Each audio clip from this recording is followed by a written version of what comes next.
ये अभी हम रस के प्लांट में, हमारा रस का प्लांट है। और रस एक तरह से आप ये मान लो कि डबल बेक ब्रेड, जो ब्रेड होती है उसको डबल बेकिंग कर दो तो रस कहलाई जाती है, या आप ब्रेड टोस्ट बोलिए। ये हमारा गोडाउन है, इसमें अपना प्लांट रखा हुआ है, हमारी शुगर रखी है, ये पीछे आप देखिए रिफाइंड के टीन रखे हुए हैं। ये हमने एक बोर्ड बना रखा है हमारी क्वालिटी सेफ्टी के लिए। बहुत सारे हमारे वर्कर्स हैं जो बिहार और बंगाल से बिलोंग करते हैं, जिनको प्रॉपर हिंदी भी नहीं आती, तो हमने यहाँ पे रिटर्न में उनको लिख देते हैं कि मैदा इतना डलता है, घी इतना डलता है, अपना रिफाइंड इतना डलता है, शुगर इतनी डलती है, ताकि कोई प्रॉब्लम ना आए उनको किसी भी तरह से। मटेरियल गोडाउन के बाद हमारा ये फर्स्ट मशीन है, जिसको हम स्पाइरल मिक्सर कहते हैं। ये हमारा 90 kg का बाउल से हम 90 kg ऑफ फ्लावर्स में यूज़ कर सकते हैं। अभी जो हम यूज़ कर रहे हैं वो 40 kg का अपना बैच बनाते हैं, जिसमें हम मैदा, घी, शुगर, अलग अलग चीज़ें इसमें डालते हैं। उसके बाद इस तरह इसकी प्लेट्स घूमती है, इस तरह इसकी प्लेट्स घूमती है। 15 मिनट तक इसको हम घुमाते हैं। उसके बाद उन सारे मटेरियल का डो बनता है। इसमें हम ईस्ट डालते हैं और काफ़ी चीज़ें डालते हैं। ईस्ट का जो सबसे बड़ा रोल होता है वो होता है फर्मेंटेशन, और वो डो को जो है डो को स्ट्रेंथन करता है। ये हमारा डो तैयार हो गया। इसके बाद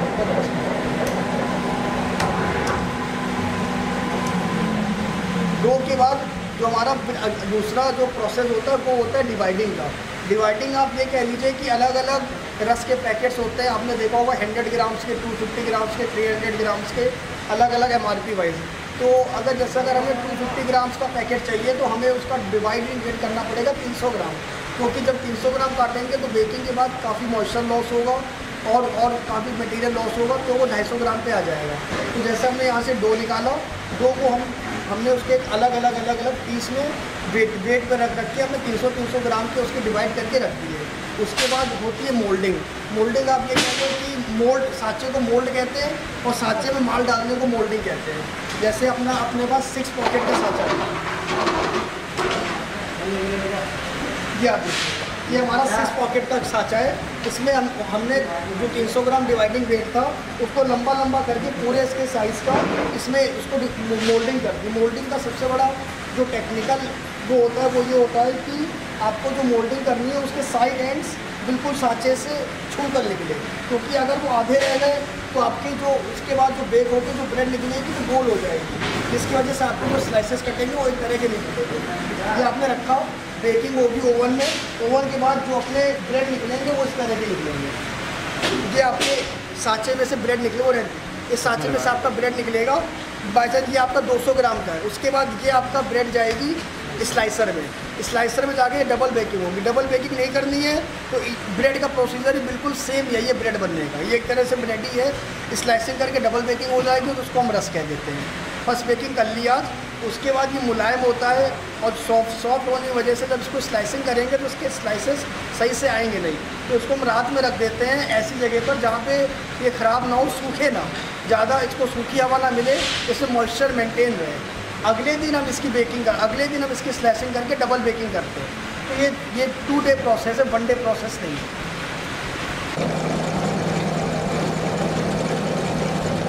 ये स्लाइसर लगा हुआ है, इसमें जो है नादी कटता है, बंदे कटने के बाद माल को सजाया जाता है, सजाने के बाद ट्रॉली में लोड किया जाता है। इसको जो है ओवन में डाला जाएगा 190 के टेम्परेचर पे। ओवन में कम से कम 10 मिनट रहेगा। ये 10 मिनट के बाद ओवन से माल को बाहर निकाला जाएगा। तो इसमें ये आपका कितना माल 80 किलो माल एक ट्रॉली में? नहीं, शॉर्ट ट्रॉली लगेगी, एक साथ में शॉर्ट ट्रॉली 4 ट्रॉली एक साथ में लगती हैं। और एक ट्रॉली में कितना माल आ जाता है? 20 किलो। 20 किलो माल एक ट्रॉली में आके हमारा ओवन में जाता है। जी, ये ओवन लगा हुआ है हमारे पास। ये ओवन जो है इसमें शॉर्ट ट्रॉली लगती है। शॉर्ट ट्रॉली लगाने के बाद 190 के टेम्परेचर में ये 10 मिनट राउंड करेगा। राउंड करने के बाद 10 मिनट के बाद ये माल को बाहर निकाला जाएगा। 30 सेकंड तक माल को बाहर रखा जाएगा ठंडा होने के लिए। ठंडा होने के बाद ये माल पैकिंग में रूम में जाएगा। पैक होने के बाद ये माल जिस रूप में लग जाएगा।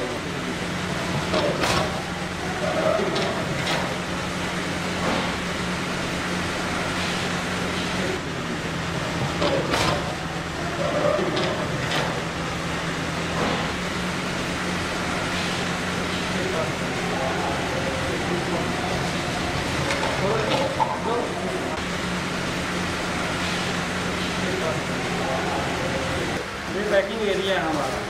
ओवन से आधे घंटे के बाद जो है माल चिल्ड होने के बाद पैकिंग रूम में आ जाता है। इसको माल को पैक किया जाता है। माल पैक करने के बाद इसको जो है सीलिंग करके गत्ते में माल पैक करके ये जो है इसको माल स्टोर में लगा दिया जाता है। एक दिन में आप लोग कितना करीब माल प्रोड्यूस करते हो? एक दिन में हम लोग कम से कम ये मान लीजिए कि 20 कुंटल जो माल जो है एक दिन में पैक हो जाता है 20 कुंटल। पैकिंग मशीन है हमारा, इसमें माल पैक होता है। ये माल जो है यहाँ से लगाया जाएगा, माल ये आगे जाएगा, माल आगे जो राउंडिंग हीटर से सील होगा, माल सील होने के बाद आगे कटर लगा हुआ है, कटर लगा हुआ है। कटर करने के बाद माल जो है आगे गिरेगा, गत्ते में माल को पैक किया जाएगा। तो एक बारी में कितना माल आप इससे पैक करके निकालते हैं? अगर 1 घंटे मशीन को चलाएंगे तो कम से कम ये मान के चलिए कि 800 पैकेट माल पैक है। 800 पैकेट माल 800 पैकेट माल निकालेगा 1 घंटे के अंदर। मशीन का माल पैक। ये कितने ग्राम का पैकेट है? ये 90 ग्राम का। 90 ग्राम का पैकेट है ये हमारा, और ये पैक होके हमारा ऐसे तैयार हो गया। और ये मार्केट में आप इसको कार्टन में रस के प्लांट में आपको एक मिक्सर चाहिए, उसके बाद फिर आपको एक डिवाइडर चाहिए। अगर आप मैनुअल डिवाइडिंग कराते हैं तब तो आपके लेबर ही लगेंगे, बाकी ऑटोमेटिक डिवाइडर भी आता है। मोल्डर आपको चाहिए, ऑटोमेटिक भी आप ले सकते हो या फिर आप मैनुअली मोल्डिंग भी करा सकते हो। उसके बाद आपको ओवन चाहिए, स्लाइसर चाहिए, पैकिंग मशीन चाहिए। तो जैसा मैंने आपको बताया था वीडियो में भी कि जैसे अपना डो तैयार हो गया, डो के बाद हमने उसको डिवाइड कर लिया, उसके बाद हमने मोल्डिंग कर। अगर आप मैनुअल पे जाते हो तो मैनुअल पे आपका मैन पावर भी ज़्यादा लगेगा, और अगर स्किल्ड लेबर नहीं है तो कहीं ना कहीं आपके प्रोडक्ट का जो कॉस्ट है वो भी इफ़ेक्ट करेगा। और अगर आप ऑटोमेटिक पे जाते हो तो एक तो किसी का हैंड टच नहीं होगा उसमें, फूड प्रोडक्ट्स हम बना रहे हैं, कहीं ना कहीं सेफ़ रहेगा, टाइम बचेगा, हमारा टाइम कंज्यूम होगा, जो प्रोडक्ट निकलेगा वो एक तरह का निकलेगा। सबसे बड़ी जो फॉल्ट होती है रस में वो होती है स्लाइसिंग की। बहुत सारे पैकेट्स आपने देखे होंगे कंपनीज़ में, बहुत सारे ब्रांड्स देखे होंगे पाउच ऑटोमेटिक पैकिंग में। जब आप पैकेट खोलते हो तो स्लाइसिंग एक साइज़ की नहीं मिलती, कोई छोटे स्लाइस, कोई बड़े स्लाइस, कोई मोटे, कोई पतले, कोई ज़्यादा बेकिंग के हैं, कोई कम बेकिंग के हैं। तो वो सबसे बड़ा फॉल्ट है रस के लाइन में।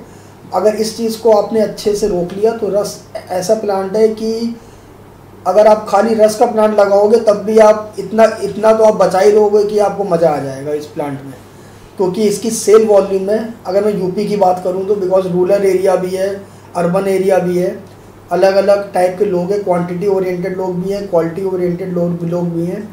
तो हर टाइप के कंज्यूमर्स आपको यूपी में मिलते हैं, और यूपी में कंज्यूम भी ज़्यादा होता है। अच्छा 12 मंथ का सीज़न रहता है इसका, चाहे ठंडक हो चाहे गर्मी हो, रस तो चलता ही चलता है। तो अगर आप ये सब चीज़ें, ये सब फैक्टर पर अगर आप अच्छे से वर्क कर लेंगे तो रस वाला प्लांट आपका बहुत अच्छा आपको स्कोप देगा। लैंड एरिया आप 1000 स्क्वायर मीटर पकड़ के चलिए with coverage area of 600 square metre.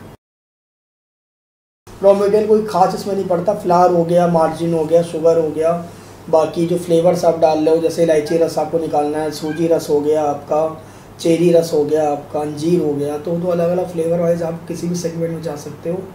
उसके बाद आपकी जो लेबर है वो कॉन्ट्रैक्टर बेसिस काम होता है रस का, सैलरी बेस आप करा ही नहीं पाओगे रस का काम, कॉन्ट्रैक्टर बेसिस होता है। कॉन्ट्रैक्टर्स आपके एग्रीमेंट रहते हैं, मैक्सिमम 25 से 30 लेबर्स लगते हैं रस में, टोटल जो कॉन्ट्रैक्टर के लगते हैं। ये 2 डेज़ का प्रोसेस होता है।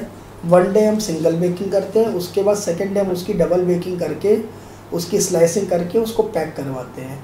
ये इसलिए करते हैं बिकॉज अगर हम सेम नाइट उसको स्लाइसिंग कराएंगे तो जो उसकी ब्रेड निकलेगी वो उतनी प्रॉपर वे में सूखेगी नहीं कि हम उसकी स्लाइसिंग करा पाएँ। उसमें इतना मॉइस्चर रहेगा कि स्लाइस आपके या तो टूट जाएंगे या तो इधर उधर भागेंगे, वो प्रॉपर स्लाइसिंग आपको मिल नहीं पाएगी, ना प्रॉपर साइज़ मिल पाएगा। अगले दिन जब वो बिल्कुल टाइट हो जाते हैं, डंडे तैयार हो जाते हैं, बिल्कुल ब्रेड्स की नहीं कटने हो गया पोजीशन में, फिर उसको उसकी स्लाइसिंग होके डबल बेकिंग होगी, फिर वो पैक होता है ऑटोमेटिक पैकिंग में। पावर कंजम्पशन आप 30,000 ही पकड़ के चलिए। प्रोडक्टिविटी आपके ऊपर है, आप कितना इसे बना लीजिए, क्योंकि अगर मैं पर बैग्स लेके चलूँ तो किसी कंपनी में 40 टन्स ऑफ फ्लावर का भी बनता है, किसी में 300 क्विंटल्स का भी बनता है, किसी में 3 क्विंटल्स कोई बनाता है, कोई 1 क्विंटल का बनाता है। तो वो अलग अलग एरिया वाइज अलग अलग प्लांट के हिसाब से आप इसको कस्टमाइज़ कर सकते हो। अगर आपके पास सेल नहीं है इतनी तो आप खाली 2 क्विंटल्स ऑफ फ्लावर का बनाइए, एक छोटा प्लांट लगाइए, उसमें खाली एक ओवन रख लीजिए, बाकी अपना मैनुअल वर्किंग कराइए। अगर आपको लग रहा है कि नहीं आपका एरिया ऐसा है कि आप अच्छी सेल दे सकते हो, तो आप उसके हिसाब से इन्वेस्ट करिए। प्रॉफिट इसमें आपका रहता है